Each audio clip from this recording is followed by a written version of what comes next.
Welcome to Lloydie Vlogs!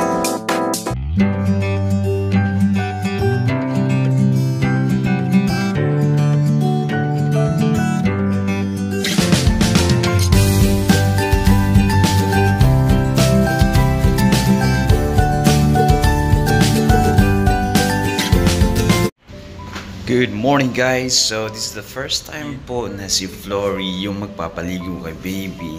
Kasi yun po yung request ni mama. So para matuto na rin. So yan, gising natin si baby. Dito na nga, katapos lang ni baby maligo. Kasi bawal natin pakita yung naka-nudes siya, no? So yan guys, medyo malikot-likot na si baby.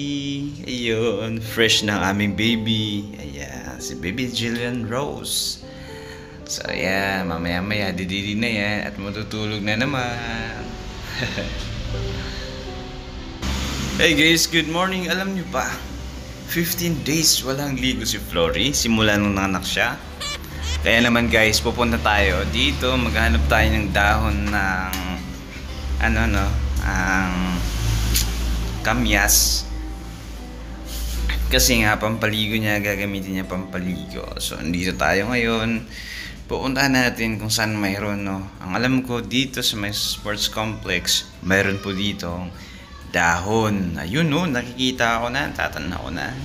Pero kasi yun, dito guys, oh, tingnan nyo. Kaya lang, mayroong security guard dito sa loob, so magpaalam muna tayo, no? Pasukin muna natin. And, so, dito si boss amo manager. Yun sa loob. So, kailangan muna natin magpaalam syempre. Para respeto na rin, no? Yan na nga, pinayagan na nga tayo, guys. So, hindi natin makikita yung mukha ni sir. So, kumuha na lang daw tayo ng singkamas. Kamyas, singkamas. Sampalok. Kanina pa ako kami. Sampalok, guys. Dahon ng sampalok. So, yun. Dami-damihan natin. Kasi, syempre, 15 days na rin na walang ligos. Medyo ano na yun eh. Kasi si Flory sumusunod lang din sa tradisyon nila eh. Yung kasi sinasabi ni mama. Nandito kasi si mama pala sa amin. Kasama namin ngayon sa pag ni baby Jillian. Kaya guys, lubos-lubusin ko na. Lubos-lubusin ko ng pitasin yung mga dahon ng sampalok para marami. Yan. So tapos na tayo guys. Ito na mga aking mga nakuha. Andito. Uwi na ako ng bahay. Yan. So yan, nagpakulungan na si Flory ng mainit na tubig kasi yan yung gagamitin niya. So yung sampalok pala guys, papakuluin din yun mamaya. Tapos kukunin yung katas, ibubuhos din. What's up guys? So ayan, 15 days today to be exact guys. At ngayon na nga ang paliligo ni Flory. Yan, maliligo na tayo ng ulo. Ulo lang naman guys, syempre yung body kailangan laging malinis. So yung head ko lang po talaga yung hindi niya napaliguan since 14 days. Mga kaway-kaway po sa mga may tradisyon. Kasi yun po yung tradisyon po nila talaga na bawal daw maligo ng ulo. Ng ulo 15 days. So ngayong araw, July 28, ito na po yung pang 15 days since isinilang si baby. Kaya ngayong araw maliligo na po si Flory. Yung ulo ko, katina talaga guys. Ang dami ng balakubak. Pati tuloy ako parang nangangati yung ulo. Tayo nung si mother. So yan yung kumbaga yun yung yung ginagawa talaga, traditional na ginagawa tuwing Sino ba ang mga naniniwala dyan na mga sa traditional kaway-kaway yung para daw hindi mabinat, parang gano'n. Yan. So, ang ginawa namin today guys ay nagpakuha lang ako ng yung dahon ng sampalok, tapos pinakuluhan ni mother. So, yan kung saan ko pa yan hinanap, yung dahon ng sampalok na yan. Yun lang yung meron dito malapit guys. Kasi yung dahon ng bayabas na ginamit ko for my yung sugat ay pinanlinis. Siyempre, pinanglinis, gano'n. Ay galing pang antipolo. So, lalamove ko. Kasi walang bayabas talaga dito. So, anong feeling na maliligo na ngayon? Ay, marirefresh na yung ulo ko. Grabe, 15 days na tiis mo yun. Ang kati na talaga. Linsaya sa mga kumakain. Pasintabi po sa mga kumakain dyan.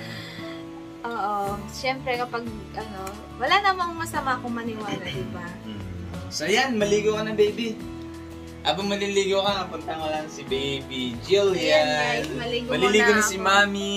Pupuntahan muna natin si baby Jillian. No, kumustahin natin kasi kakatapos lang niya kakatapos lang maligo ni baby, no. Nasa baba kasi ako kanina.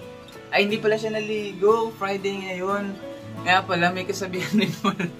Every Kaya Tuesday mama. and Friday, bawal daw paliguan ng bata. Ayan. Sa mga nakarelate dyan, comment down below guys at sabihin nyo kung bakit. Oo, kasi tinatanong ko kay mama, bakit bawal ganito, ganyan? Wala, di ko alam. Sabi din niya, yun yung sabi ng matatanda. Ayan. So, hindi naman masama na maniwala tayo sa mga Yes. sabi-sabi guys. So, we just respect. Although, alam naman natin, pagdating sa doktor, minsan sinasabi na wala namang bawal. Pero, minsan maniwala rin tayo sa mga, lalo na sa mga, natin, no, mga nakakatanda na pa sa atin. Sa tradisyon, no? Tradisyon ng mga sinaunang Oo, panahon. lalo na po yung mga Panahon pa kinakain. ng hapon. Kinakain daw ng nanay. Oh, yan. At Oo, pagdating naman sa maraming pagkain, bawal. maraming bawal. Kaya tingnan niyo si Florio. Sabi ng doktor, walang bawal Bawal. sa nanay, sa mami, ganun. Pero pagdating kasi sa, syempre, nadedede ng baby, so, doon nagkakaroon ng, ano tawag doon? Complication. Kabag. Kabag, Oo, yeah. Kaya, sumunod na lang kung ayaw nyong, Magkakabag si baby. Yes. Yeah. kasi mapupuyat kayo. Alright guys, so maligo na si Flory, maligo na. Ito na talaga. Sige baby, balitaan mo kami pagkatapos mo mamaya maligo. 2 hours. Grabe. Sige. 2 hours. Baka lalamig na yung... Kulang yan. Dapat one day. One day. Baby! Ligo na si mama. Ganito ang gusto niya. Nako, masasanay yung baby na yan. Mag-aalas 11 na magkahagabi. Masasanay na ako, Lola. Mama. Ha? No? Pero buyag, nag-changes yung kulay niya eh. So paglabas niya, maputi siya. Tapos ngayon pinkish siya. Lumuha, Paano kasi si Mami? Bakit ako? Pinatulog ko na kaya yan. Ah. Mamang nag-ano-ano dyan. Alam na, magiging ano yan, Lola's girl. No, baby. Yan. Minsan kasi ako pag pinapatulog ko, nakakatulog naman. Pero minsan hindi rin eh. Ayaw. Hindi, pag hindi busog talaga. Oo. Magdede talaga. Kailangan talaga busog si baby bago matulog. So, baby. Mahina kasi magdede. Ay, lumalakas na yan. Sis! Mga posisyon, no? Ay! Padaling-duling agad eh, no? Eto, baby and daddy, Baby! Tingin ka dito kay daddy, oh. Hindi pa siya nakakita, guys. 15 days pa lang, eh. Baby Jillian! Bulaga! Yeah. Tiyok.